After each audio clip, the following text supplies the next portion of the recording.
सही बात है। एक शख्स तकलीफ में है, आप एक दिन का रोटी खिलाएं, क्या होगा उससे? 2 दिन खिलाएं, 1 साल खिलाएं, 2 साल खिलाएं, उससे क्या होगा? क्या करेंगे उससे? उसके दर्द को दूर कर दो, उसको एहसास प्रसास तैयार कर दो काम के लिए, और वो खुद अपना काम, खुद अपनी ज़िंदगी खुद बनाए। और मैं वाहिद शख्स हूँ जो कि मैं पाकिस्तान में बनाता हूँ इसी तरह के लोगों को। और मेरा HMF जो है, मैं लोगों की ज़िंदगी में 3 दिन में चेंज लाता हूँ, चैलेंज से। सही। 3 दिन में मैं एक शख्स को उस स्टेज तक ले जाता हूँ 3 दिन के अंदर अंदर, कि उसको ये महसूस होता है कि अब मैं कर सकता हूँ जो चाहूँ जिंदगी में। सही। जो चाहूँ मैं। कॉन्फिडेंस का बहुत ज़्यादा बढ़ जाता है। तो खिदमत की क्या बात है? खिदमत लोग बताते हैं, खिदमत करें, ये करें, दिलसूजी करें, फलां करें, ये सारी ऐसे फजूल बातें हैं जो कि लोग करते हैं। आप आए प्रैक्टिकली खिदमत करना चाहते हो तो आए, अमल में आ जाओ। बातों से क्या होता है? ये आप आ जाएं, खिदमत करना चाहते हो। अगर आपके हॉस्पिटल है, आपकी कोई भी जगह है, हीलिंग है, अगर आप नहीं करना चाहते तो आए, मैं आपका रास्ता बताता हूँ, फंड्स का रास्ता बताता हूँ कि आपने कैसे यूज़ करना है। अच्छा। आप एक हीलिंग एनर्जी सेंटर्स खोल, आप आए, मेरे स्टूडेंट को किसी एक स्टूडेंट को आप उसके पे तो पेट होते हैं, रोज़ी शूज़ी होते हैं उनके, ज़ाहिर है, उनको आप तनख्वाह दे दें, एक हीलिंग सेंटर खुलवाएं, एक हीलिंग सेंटर खोल ले एक जगह पे, उसका आप सारा खर्चा कर ले। वहाँ अगर लोगों के दर्द दुख दूर होते हैं तो इससे ये बेहतरीन इबादत में से और बेहतरीन इंसानियत है, बेहतरीन खिदमत है ये। सही बात है। अच्छा डॉक्टर साहब, हम खिदमत के हवाले से मज़ीद गुफ्तगू करते रहेंगे। उरूज ने जो हमें लाहौर से कॉल किया था जी, उनका आपने एक सवाल का तो जवाब बहुत तफसील से दिया। उनका एक सवाल ये भी था कि क्या समदा हीलिंग एनर्जी को सीखने के लिए या हासिल करने के लिए कोई एज लिमिट है? जी, एज की कोई लिमिट नहीं है। मैं तो बच्चों को भी सिखाता हूँ। अच्छा, मतलब किसी भी एज में आदमी मेरे पास बच्चे इसमें सीख सकता है उसको। जी बिल्कुल, कोई लिमिट। हमारे साथ एक और भी कॉलर शामिल हो गए हैं। जी उरूज, आपने जो हमसे 2 सवाल किए थे बहुत तफसील से डॉक्टर समद मुसाफिर ने आपके पहले सवाल का जवाब दिया, और जहाँ तक एज लिमिट का बात है तो उसमें कोई एज लिमिट नहीं है। किसी भी एज ग्रुप के लोग जो हैं वो ये एनर्जी हासिल कर सकते हैं। और हम शामिल कर रहे हैं इस वक्त एक और कॉलर को। अस्सलाम वालेकुम। अस्सलाम वालेकुम सर। वालेकुम अस्सलाम जी, कौन कहाँ से बात कर रही हैं? जी मैं मुल्तान से बात कर रही हूँ, हुमैरा राशिद। हुमैरा राशिद? जी जी जी हुमैरा, आप मुल्तान से कॉल कर रही हैं हमारे साथ, क्या आप शेयर करना चाहेंगी? मैं डॉक्टर साहब से बात करना चाहती हूँ। जी जी आप अपनी बात जारी रखें, आपकी आवाज़ जो है वो डॉक्टर समद मुसाफिर तक पहुँच रही है। डॉक्टर साहब, मुझे ये मालूम करना था कि मैं आपका प्रोग्राम बहुत शौक से देखती हूँ, और आपका प्रोग्राम मुझे इतना अच्छा लगता है कि मैं आपका वो जो प्रोग्राम है ना योगा का, health wealth and happiness, yes sir. जी जी जी जी, तो वो मैं देखती हूँ तो मुझे ऐसा लगता है कि ऐसा योगा मैंने कभी नहीं देखा। सही। जो मैं आपका योगा देखती हूँ तो मुझे इतना अच्छा लगता है कि करने को भी दिल चाहता है। जी जी जी जी। तो सिकंदर साहब, मुझे ये सवाल करना था डॉक्टर साहब से। तो उसको, वो जो प्रोग्राम आप देख रही होती हैं और आपको करने को दिल चाहता है, तो उस प्रोग्राम का मकसद भी यही है कि आप डॉक्टर समद मुसाफिर के साथ वो आप साथ में आप करें भी आप उसको, ताकि आप सीख सकें अपने घर बैठे। जी, मैंने अपनी जिंदगी में इतना चेंज महसूस किया है, इतना चेंज महसूस किया है कि मैं कहती हूँ सबको योगा करना चाहिए। सही बात है। और मैं डॉक्टर साहब से सवाल करूंगी जी कि ये जो मेडिकल है और मेडिकल रिकी हिकमत जी और समदा हीलिंग एनर्जी में क्या फर्क है, क्या डॉक्टर साहब मुझे बताएंगे? जी बिल्कुल। जी जी, हम बिल्कुल इसका आपको जवाब देंगे जो आपने सवाल हमसे किया है। मेडिकल जी जी, आप अपने टेलीविजन सेट के आप करीब रहिए, इंशाल्लाह अभी हम इसका आपको जवाब देते हैं। Thank you ji, doctor. आपका भी शुक्रिया प्रोग्राम में कॉल करने का, प्रोग्राम में शामिल होने का। इन्होंने बहुत पसंद किया है उस प्रोग्राम को, हेल्थ वेल्थ एंड हैप्पीनेस। और उस प्रोग्राम का मकसद, हम इनके सवाल का जवाब तो ये देंगे ही। मैं थोड़ा सा आपसे उस हवाले से डिस्कस करना चाह रहा था कि उस प्रोग्राम का तो मकसद भी यही है कि जो कुछ आप वहाँ सिखा रहे होते हैं, जो कुछ आप वहाँ बता रहे होते हैं, लोग उसको लिखें भी, और जो आप प्रैक्टिकली आप कर कर दिखा रहे होते हैं योगा, तो उसके साथ साथ वो करें तो घर बैठे लोग वो सारा कुछ हासिल कर सकते हैं। हासिल कर सकते हैं जी, बिल्कुल घर बैठे लोग कर सकते हैं जी। ये होते हैं एक खिदमत के, प्रैक्टिकली कोई खिदमत दिखाएं आप लोगों को। हम यहाँ बैठे हुए लोगों के मसाइल को हल करने यहाँ पर बैठे हुए, ये होता है खिदमत। तो बात ये है कि इनके जो सवाल है, मेडिकल रिकी और समदा, मेडिकल रिकी और समदा में क्या फ़र्क है, इसमें डिफरेंस क्या है इसके?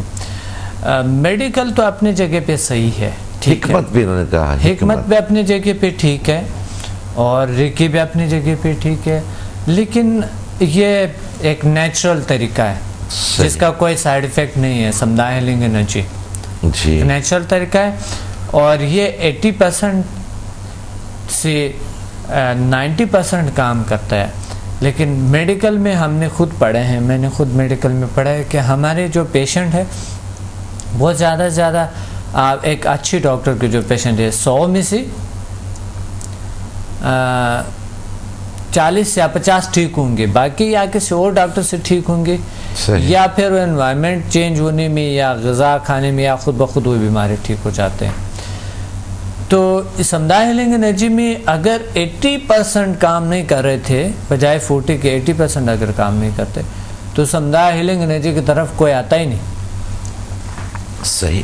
तो रिकी जो है वो तो हमने पिछले दफ़ा बता दिया कि वो एक बहुत हल्का तरीका इलाज है, उससे समदा हीलिंग एनर्जी 70 गुना ज़्यादा ताकतवर है, जो कि खुद रिकी मास्टर कहते हैं 70 गुना। और ये तो मालूम बात है कि समदा हीलिंग एनर्जी के हीलर लेवल से उसके मास्टर लेवल भी हो जाता है, ग्रैंड मास्टर भी हो जाता है। तो ज़रूरत नहीं है रिकी सीखने का, उसको समदा हीलिंग एनर्जी हमने सीखना है और एक एडवांस तरीके से सीखे।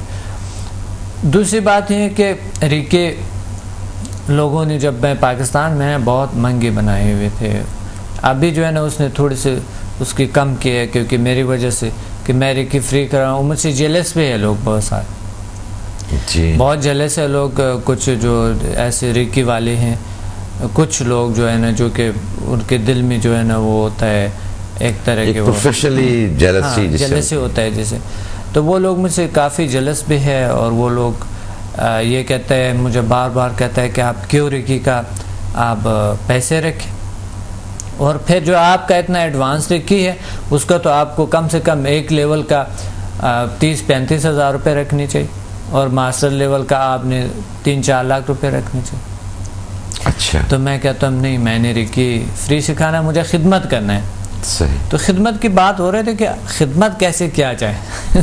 सही। और जो रिकी ये तो एक हल्का तरीका है। दूसरा बात है हिकमत है। हिकमत में भी लोग बहुत दिलसर्द हो गए, लोग बड़े अजीब लोग बीच में आ गए हिकमत में। डॉक्टर्स भी अभी बड़े प्रोफेशनल बन गए और बहुत ही जो है ना वो आर्टिफिशियल बन गए, खिदमत की बात नहीं हो रही, पैसे की होती है। और जो दूसरी चीज़ वो नेचुरल चीज़ें ख़त्म हो गए, सारे अननेचुरल चीज़ें हैं। तो समदा हीलिंग एनर्जी जो है वो एक नेचुरल से, जिसका कोई साइड इफ़ेक्ट नहीं, और आपको ताज़गी देता है, तरोताज़गी देता है, खुशी देता है, आपको हर काम में, हर शोबे में आपका हेल्प करता है और आपको अलर्ट रखता है। तो समदा हीलिंग एनर्जी और हिकमत, मेडिकल और रिकी में ये फ़र्क है कि समदा हीलिंग एनर्जी बहुत एडवांस है इस चीज़ों से। अच्छा, न सिर्फ ये फ़र्क कि वो बहुत एडवांस है, जो मुझे बहुत वाज़ेह फ़र्क जो नज़र आता है वो ये नज़र आता है कि इसमें किसी किस्म की कोई मेडिसिन्स नहीं है। नहीं, कोई इंस्ट्रूमेंट्स, कोई भी मेडिसिन, कोई चीज़ इसमें यूज़ ही नहीं होती। जब मेडिसिन यूज़ नहीं होती तो डेफिनेटली कोई साइड इफ़ेक्ट्स नहीं होते होंगे किसी भी हवाले से। कोई साइड इफ़ेक्ट इसके, क्योंकि आप किसी भी डॉक्टर के पास जाएं, इवन अब वो क्योंकि अपने नाम के लिए कि जी लोग ये कहते हैं कि जी डॉक्टर के पास गए तो कुछ फ़ायदा नहीं हुआ। अब वो बहुत छोटे बच्चों को इतनी हाई डोजेस दे देते हैं, उनको एंटीबायोटिक्स पे ले आते हैं। अब वो ये नहीं देखते कि उसकी किस एज ग्रुप के अंदर है जी, तो उसका जो वक्ती प्रॉब्लम होता है, कोई हाई फीवर है या कोई उसके बॉडी में इन्फेक्शन है जिसकी वजह से वो कंटिन्यूसली एक फीवर चल रहा है, उसको इतनी हाई एंटीबायोटिक्स वो दे देते हैं ये सोचे समझे बगैर कि इसके साइड इफ़ेक्ट्स क्या होंगे। दवाई हर एक ऐसी दवाई का जो कि बिल्कुल वो अभी तक यानी जो कि बेज़रर दवाई तो भी उसके मुज़र असरात होते हैं। आप एक किताब जब लेंगे फार्मेसी पे पढ़ेंगे तो आपको पता चल जाता है कि डॉक्टर खौफ में होता है दवाई लेते हुए, बेज़रर दवाई भी लेते हुए तो हम खुद खौफ में होते हैं। इवन मैं नहीं समझता कि कोई भी ऐसी मेडिसिन हैं कि अच्छा फिर वहाँ उसके कोई साइड इफ़ेक्ट ना हो, एक तो बात ये।